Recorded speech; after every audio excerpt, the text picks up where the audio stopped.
Zac Efron, I know you know his name. He is the epitome of a Hollywood heartthrob, just starred in a new Netflix original movie, extremely wicked, shockingly evil, and vile, which is based on a true story. So if they had to recruit the Zac Efron to play this role, we gotta be talking about a pretty attractive person, right?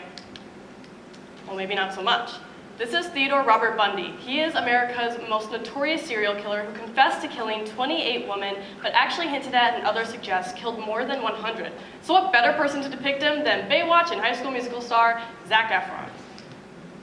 We have all seen and heard our fair share of true crime in pop culture, from Zac Efron playing Ted Bundy, Evan Peters playing Jeffrey Dahmer, and even Disney star Ross Lynch playing Jeffrey Dahmer.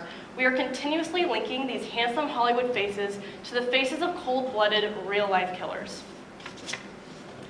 I've seen all the true crime shows and movies, I've listened to all the podcasts, and I'm always up to date with crime in the news.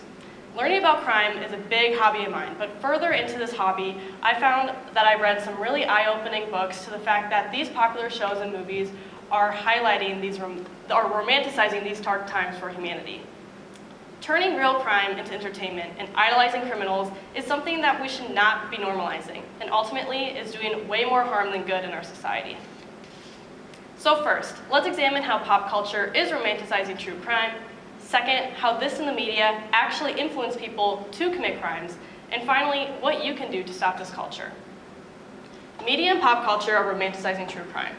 First, let's look at how true crime is normalized, then deeper into the origins of this with our charming Ted Bundy. According to CNN, Saturday Night Live produced its own classic take on murder shows, and TikTok is full of jokes about people appearing to go on peacefully about their lives, but the voice in their headphones is droning on about cut off arms and legs. We also have this TikTok trend about Jeffrey Dahmer forcing his friends to watch something like Star Wars, but this actually has a very dark origin. As part of his pre-satanic ritual, Jeffrey Dahmer actually used to sit his victims down in front of a mini TV in his apartment and made them watch The Exorcist 3. So why am I telling you all this? At the heart of every new Netflix special or headline-making investigation or TikTok trend is a victim and a family. To say nothing less of the countless people whose involvement in these tragedies amounts to far more than just entertainment. Take this, for example. In 1974, Ted Bundy broke into the Chi Omega sorority house at Florida State University. There, he killed 2 sorority sisters. We have a Chi Omega house here. What if that happened at Clemson? If that was made into a TikTok trend, or Zac Efron played Ted Bundy in a depiction of it, I don't think we would all think it was as funny as other people may think.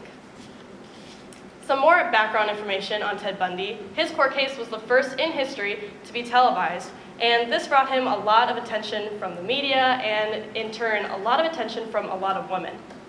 So I'm gonna share this quote from ABC News, and I'm gonna put it up on the screen because it is very, very shocking and just depicts how the media influence really made Bundy's ego a little bit too high.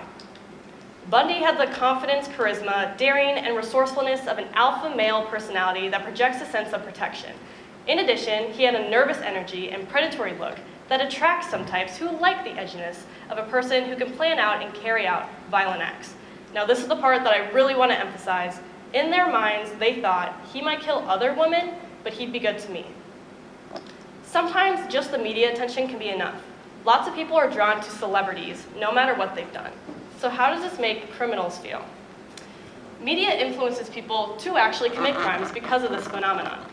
First, let's look at media's effect on crime and crime style, and how this results in copycat crimes. So, Purdue University performed an experiment about drug traffickers and analyzed their behavior and criminal activity on the border of USA and Mexico. Overall, their results show that these drug traffickers tend to take credit for their crimes more often when the media previously covered similar crimes in detail. These results show that when media covers criminal violence, it influences the probability that other criminals use similar styles of crime, but it does not change the overall rates of criminal activity. This is against the trigger hypothesis, meaning it increases criminal rates, but in favor of copycat effects, meaning that because the media is portraying all these heinous crimes, it in turn creates more heinous crimes. The American Psychological Association points out that this media fame is something that many mass shooters desire.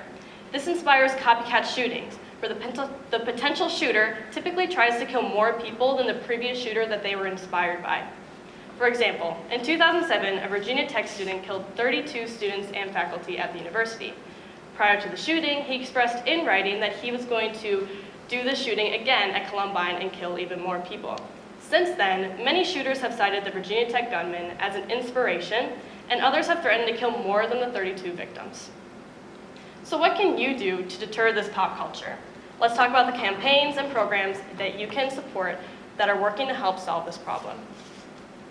The Don't Name Them campaign is coordinated by Texas State University and the FBI. The focus of the campaign is to shift the media focus from the suspects to the victims and the people who stop the killers, the heroes. The No Notoriety campaign has the same goal. It urges us to contact and challenge our local and national media sources like newspapers, magazines, and cable network and radio stations to adopt a no notoriety policy as seen here. If you want to look at these again, you simply look up nonotoriety.com. Also, be cautious of what true crime you confide in. Read books that don't romanticize. A Father Story by Lionel Dahmer was written because, as a father, he thought that he wasn't good for his son, Jeffrey Dahmer, which in turn made him into a serial killer. And he wrote the book to prevent other fathers from doing the same. If reading's not your style, you can watch documentaries that focus more on the victims, like At the Heart of Gold, Inside the USA Gymnastics Scandal, which doesn't highlight the team's physician sexually assaulting the athletes for more than a decade, but rather the strength and bravery of his victims. So in conclusion, my goal was to bring awareness to this pop culture take on criminals and illustrate how they're influencing people to actually commit crimes. These people should not be idolized. It takes many voices to shift the attention to the attacker, to the victims, so why not start with yours? Thank you.